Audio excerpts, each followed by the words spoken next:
When I step into the booth, I don't really have an intention. Like, I try not to have a pre-planned set. I'm trying to access something in that moment.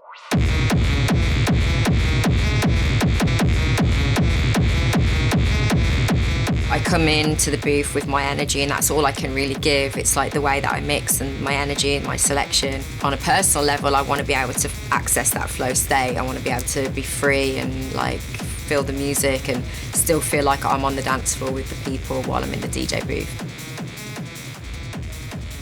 Hey, I'm Rebekah. I am a DJ and producer from Birmingham, UK. I have been DJing since 1996 and I predominantly play techno music. I'm here with Native Instruments today to talk about my DJ setup, where I've been using Traktor since I think around 2004, 2005. So let's get to it. I started off with vinyl, and then when CDJs kind of took over vinyl and it became a little bit easier, especially to carry your DJ equipment and music, I jumped onto CDJs. And then I would say around 2004, 2005, with the kind of like explosion of minimal DJs I was following, like people like Richie Houghton and Dubfire and Magda, and they were all using Traktor. I discovered controllers and haven't really looked back. This is my current setup. It's actually a very simple setup compared to some of the other setups I've had, but we'll talk about that later. So, how is everything connected and what do things do? To start with, the heart of the setup is the laptop. This is where Traktor is as a program. It's where all my music is stored, and basically how everything is connected out from there and how we get sound. To get the audio out, we have a cable running, it's a USB cable into the mixer. Then I have 3 controllers, and this is basically 2 X1s, these are the new Mark IIIs, and an F1 controller. How these work and what they're correlating to is 4 channels. So we have channel 1, 2, 3, 4, and that also means that we have 1, 2, 3, 4 on the Allen and Heath. Then with the F1, this is just controlling effects, tempo change, reverse, and some interesting things that we can use with this setup. The laptop is also connected to the iPad. It's just basically tethered as a second display, and it's just mirroring the screen. And the reason for this is so that I can kind of have my laptop on the one side, and then basically I have my iPad a bit more flat in the booth.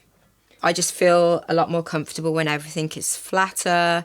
I can see everything on a smaller screen right in front of me here, rather than having the laptop a little bit further away. Also, I'm getting older, so my eyesight is not so good. So this is perfect for me. So let's start. So if I want to cue a track, I'm just going to basically cue one here, and that's cued on channel 1. So just by playing,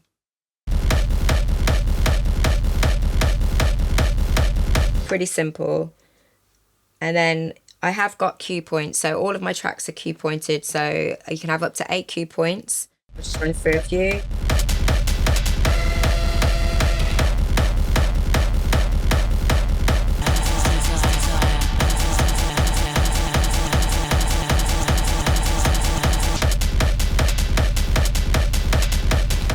What the cue points do is allows me to move through my tracks very, very quickly, and get to the good parts, or, you know, if I want to skip some areas or get to a breakdown, everything could be cue pointed. So you're really fully in control of this setup. Everything is synced, so that means I'm not beat matching, but I think nowadays most people aren't beat matching. I think the CDJs also have that functionality. I've seen millions of DJs now playing even without headphones. So I think we're in this era of syncing and being creative with the tools that you have. Like, the technology is way more exciting than having to beat match. I basically prepare all my music within Traktor. I set the cue points, I make sure everything's locked, and that gives me a lot of freedom to then just move around my tracks and feel confident that everything is going to be working as it should be. Let's have a listen again.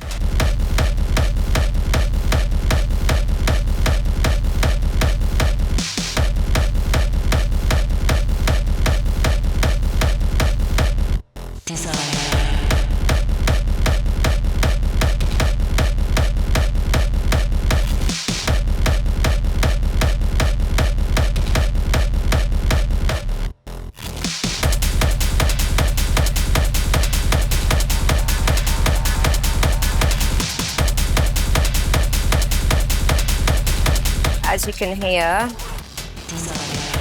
have like a lot of effects here.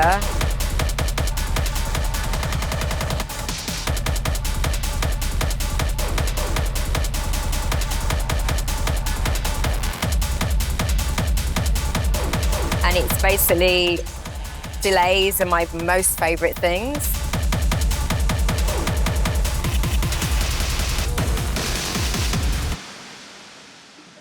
And you can be really creative with the delays, just as they are. Tell me your deepest desire. Basically, once you have everything prepared in Traktor with the cue points and, you know, you're just off and running, and then it's just really down to you how you want to play. You still obviously need some kind of musical knowledge of like bars, beats in the bars, and, you know, feeling the different sequences of music. That obviously is going to help you massively. But being able to read like the waveforms is also a massive help. And I think that's why I also like this setup, because I can see everything what's going on in one screen. So if I know that there's a breakdown happening, I'm fully in control of that and I can make a decision very, very quickly.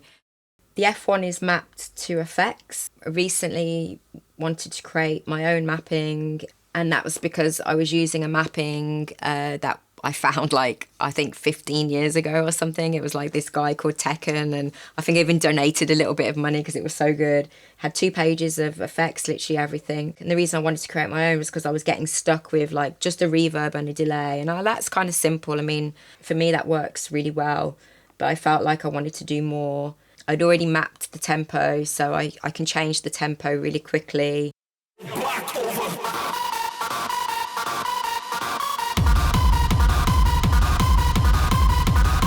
So through my set, I can go faster and slower, and it's just one dial and super easy. We have reverse,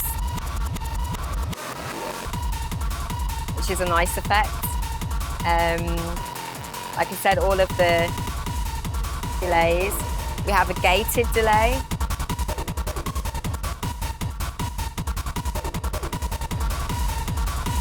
Which is really fun as well.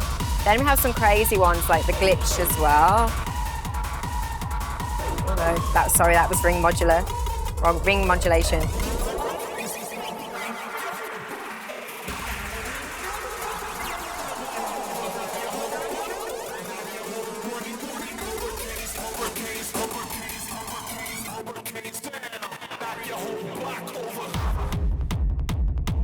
So it's just giving you more options to do things. We have a filter.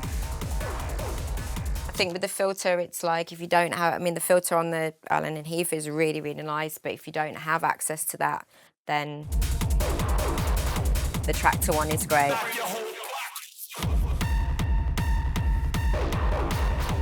So it's just like built in, like, I think at the minute there is 11 effects. I think we have space for one more currently. This one is a time stretch.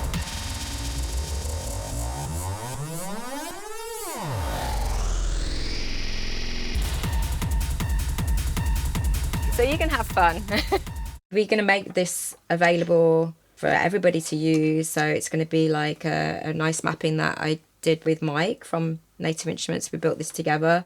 It's really just for people to have more fun, and if you don't have a mixer with lots of effects, then you have it here.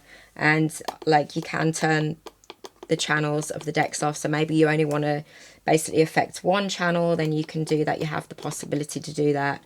I like to keep them all on because I want the master to be affected rather than one. But, you know, if you maybe just want to add some, like a little bit of reverb or some delay on one, you have all that functionality as well. It's so simple to use and fun, and DJing should be about us having as much fun as possible.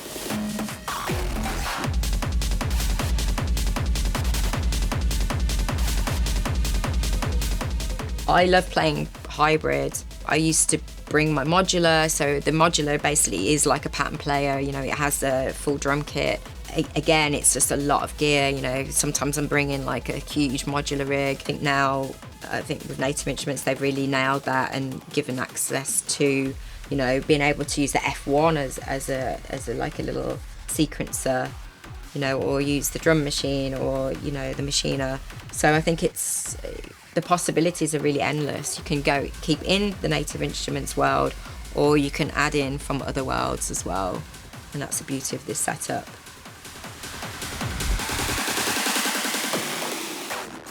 Find it like super inspiring. The genres are like dismantled and breaking down, and you can play whatever you feel you want to play. In one set you can play like 5 different genres, which is really nice as well. The kids when they're listening to music, they're not putting things into boxes. They just go out and they feel, and I think that is a really beautiful thing, where maybe the generation above me and my generation, you know, had to label everything, and we just have to not label anything anymore and just go with an energy, which has always been my kind of like motto. It's all energy. Music is energy.